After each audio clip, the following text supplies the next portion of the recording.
après cette brillante présentation sur l'obésité, il nous manque un élément pour avoir un tableau complet. Quelles sont les conséquences de l'obésité sur la population et sur les patients que vous rencontrez quotidiennement?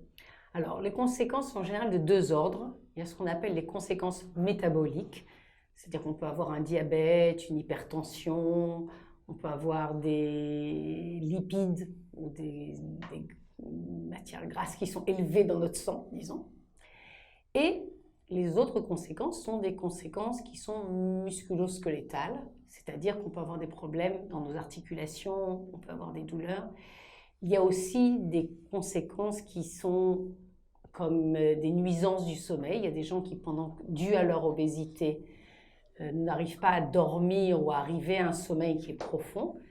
Et ce type de maladie, c'est-à-dire ce qu'on appelle ces apnées du sommeil, ont des conséquences métaboliques. Donc il y a parfois en fait un cercle vicieux, c'est-à-dire que parfois les gens, à cause de leur obésité, ne peuvent pas bien dormir, ça augmente les hormones de stress et de façon secondaire à ceci, on a des problèmes métaboliques. C'est d'ailleurs aussi une cause, malheureusement, cette apnée du sommeil, d'accidents de la route, par exemple.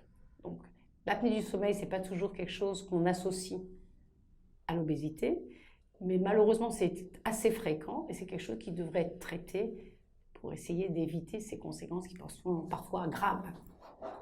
Et outre l'apnée du sommeil, j'imagine qu'il y a d'autres conséquences, d'autres répercussions cardiovasculaires par exemple, ou musculo-squelettiques que vous avez évoquées. Alors, les conséquences cardiovasculaires, je pense que quand on parle des conséquences cardiovasculaires, il faut se dire qu'une personne n'est pas un seul élément. C'est-à-dire que quelqu'un ne se définit pas juste par son poids. Donc, il y a des gens, par exemple, qui sont gros, qui ont un indice de masse corporelle qui est élevé, mais qui ont une condition physique excellente. C'est ce qu'on appelle en anglais « fit and fat ». Okay. Ces gens-là sont souvent beaucoup moins malades que ne le sont parfois des gens qui sont maigres, mais qui n'ont pas une bonne condition physique. Donc quand on définit ce type d'éléments, on ne peut pas regarder que le poids. Le poids, c'est insuffisant pour définir les conséquences médicales possibles de l'obésité. D'un autre côté, il est vrai que les conséquences métaboliques sont probablement aussi liées à la forme physique de la population, mais malheureusement, les problèmes squelettales ou musculaires ou articulaires qu'on peut voir dans l'obésité, par contre, sont souvent liés à la quantité de poids qui est exercée sur nos articulations.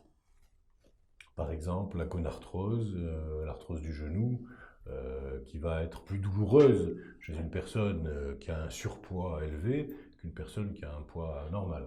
Tout à fait. Mais si on en vient au traitement, je dois quand même dire que parfois, il y a des gens qui ont des problèmes d'articulation, qui sont des problèmes dégénératifs de l'âge, et qui ne sont pas toujours liés à l'obésité.